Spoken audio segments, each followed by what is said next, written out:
장현맨 사건을 아시나요, 사장님? 장현맨 사건이란 게 뭐냐면 2023년 6월부터 2024년 4월까지 어떤 한 남성이 당신 매장에서 음식 먹고 배탈 났다, 장염 걸렸다 하면서 전국의 수백 개 매장에다가 업소당 10만 원에서 100만 원씩을 갈취했었던 사건입니다. 실제로 장염 걸린 게 아니었어요. 완전히 진상이죠, 진상. 실제로 이렇게 해서 징역 3년 6개월을 살다가 나왔습니다.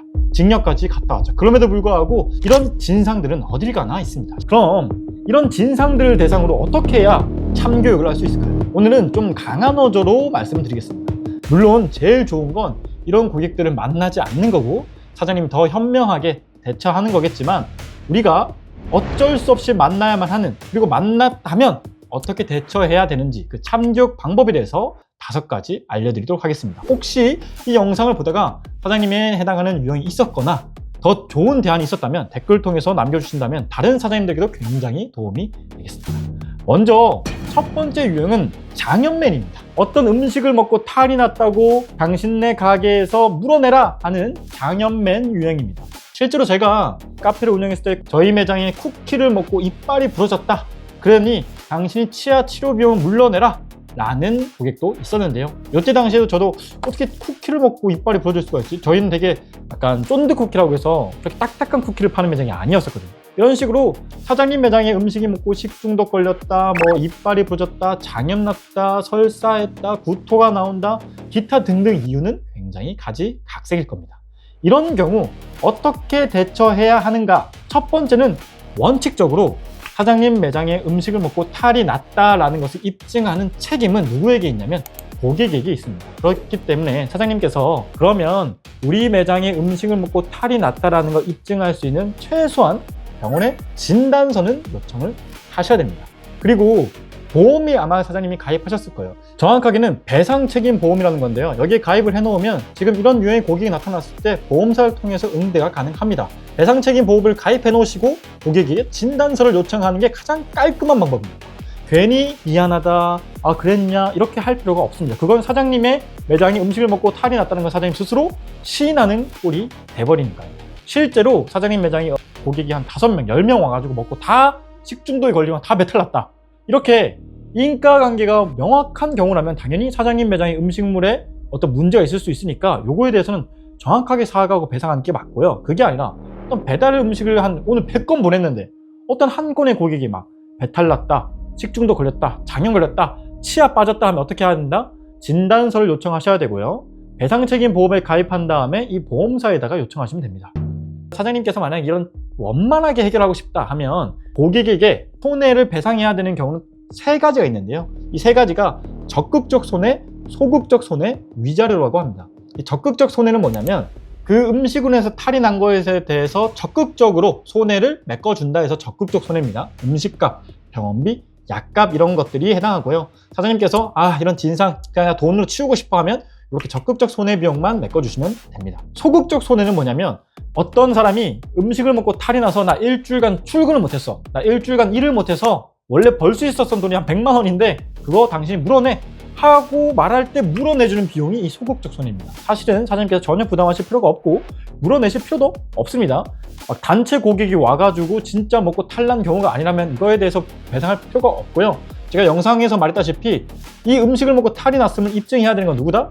고객이다. 그리고 진단서를 요청해야 되고 사장님께서는 배상책임 보험을 통해서 그냥 메꿀 수가 있습니다. 그리고 위자료가 있습니다. 말 그대로 좀 미안하다 하고 해서 주는 게 위자료인데요.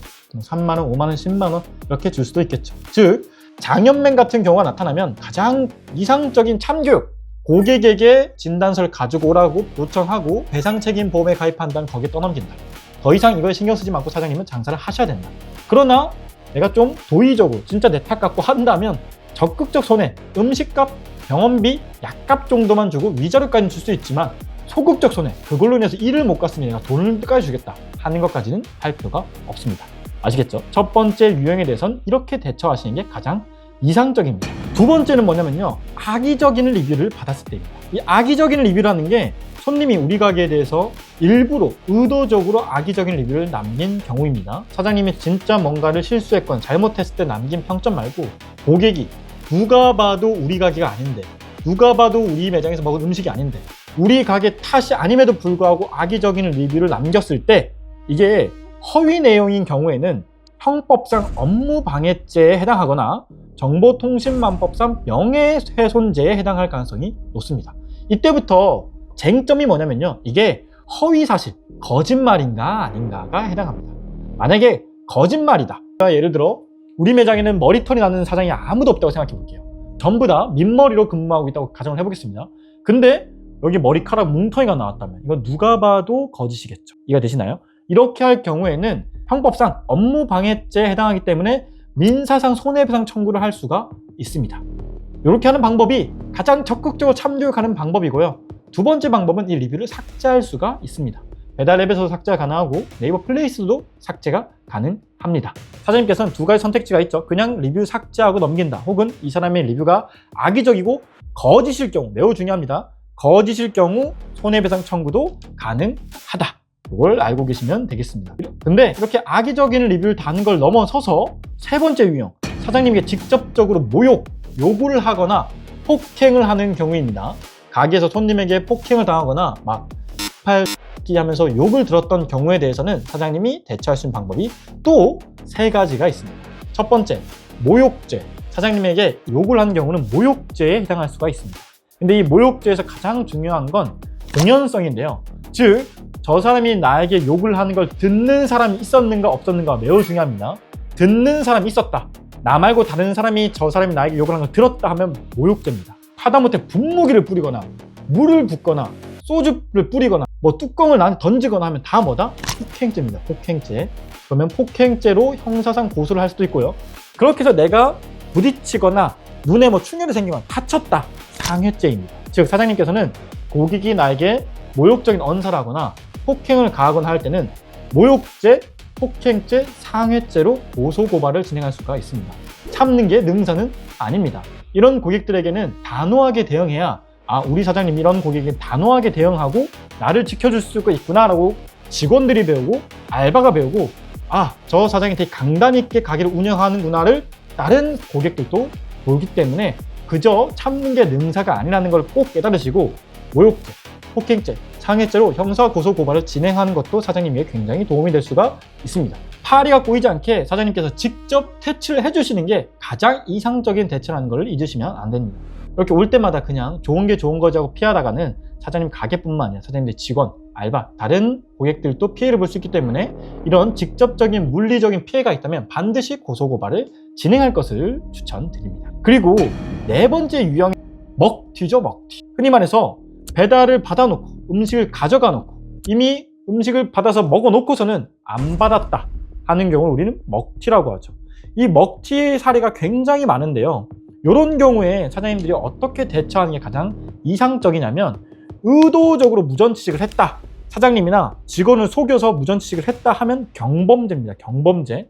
이 경범죄에 해당되면 10만 원 이하의 벌금형에 처할 수가 있는데, 고객이 이걸 벌금을 납부하지 않잖아요. 그러면 한 달 미만의 유치장이나 교도소에 구금될 수가 있습니다. 일회성 무전취식의 경우에는 보통 합의로 이루어지고요. 그게 지속 반복되다 보면 경범죄에 해당합니다. 근데 여기서 매우 중요한 게 뭐냐면요, 사장님께서 무전취식에 대해서 신고를 해야 한다는 건데요. 무전취식에 대해서는 공소시효가 5년이나 됩니다. 5년. 그러니까 사장님이 먹어놓고 도망간 고객이라도 이 사람을 지금 못 잡더라도 일단 신고를 해놓으면 어떻게 된다? 5년 이내에 잡히면 내가 그게 5만 원, 10만 원이든 받을 수가 있다는 거기 때문에 무전취식은 신고를 해야 합니다. 그리고 이 무전취식을 하는 사람이 고의적으로, 우리 가게는 처음이었지만 다른 가게에서 상습적으로 무전취식을 하다가 우리 가게에 걸렸을 수도 있잖아요. 이때는 이 사람이 고의성을 가지고 무전취식을 했다고 볼 수 있기 때문에 사기죄에 해당합니다. 얼마 전에 사건이 있었죠. 배달을 시켜놓고 다 먹은 다음에 안 받았다고 해서 경찰을 동행해서 그 고객의 집으로 갔더니 실제로 그 음식을 먹고 있는 장면이 발각되었죠. 그래서 업주가 고소를 해야겠다 하고 고소를 진행했죠. 이런 경우가 바로 사기죄에 해당합니다. 사기죄. 경범죄 수준을 넘어서 고의적으로 내가 여기에 먹튀를 할 각오를 하고 상습적으로 접근해서 음식을 시켜 먹은 다음에 그거를 발빼한 다음에 음식까지 먹고 돈을 내지 않는 것, 이게 바로 사기입니다.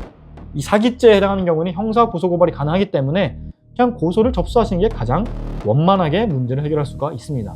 무전취식을 하는 사람들은 이미 돈을 낼 어떤 의사가 없습니다. 이런 분들에게 원만하게 합의하는 건 어렵습니다. 이분에게 원만하게 합의하는 건 고소를 진행하는 겁니다. 고소를 진행해야 돈을 받아낼 수가 있는 거기 때문에 사장님 입장에서 가장 원만하게 진행하는 것보다 바로 고소를 하는 거다.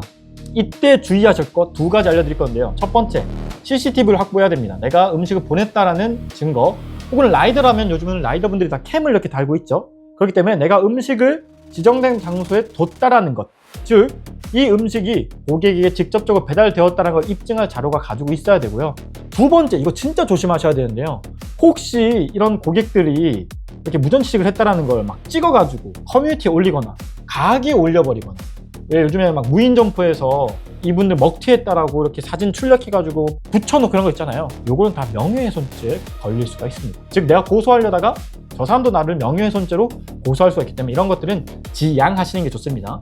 다른 커뮤니티나 이런 데 올리시지 말고 그냥 고소를 진행하는 게 가장 깔끔합니다. CCTV 확보하고 그 사람들, 가해자애들의 얼굴을 어떤 커뮤니티나 가게에 올리지 말고 그냥 고소를 진행하시면 되겠습니다. 마지막 5번째 유형의 진상 참교육 방법입니다. 바로 주문 취소를 반복적으로 해서 영업에 방해를 하는 고객입니다. 물론 내가 사리 추가 안 했네, 이거 주문 취소하고 다시 주문해야겠다, 이렇게 주문 취소 한 번 했다고 이 사람이 영업 방해냐? 아닙니다. 아니에요. 반복적으로 누가 봐도 악의적인 의도를 가지고 주문 취소했다가 또 주문 넣었다 또 주문 취소했다, 주문 넣었다 주문 취소했다, 이거를 3차례 4차례 이상, 그것도 단시간 내에 혹은 수일 연속적으로 반복적으로, 여기서 반복이라는 건 2회 이상을 의미합니다. 반복적으로 주문 취소를 하면 뭐다? 영업 방해죄에 해당합니다. 음식을 주문 넣고 취소하는 거는 이 사람이 나를 속일 의도가 있다, 즉 위기에 의한 업무 방해죄가 성립할 여지가 생기기 때문에 이런 것들은 형사처벌이 가능할 수가 있거든요.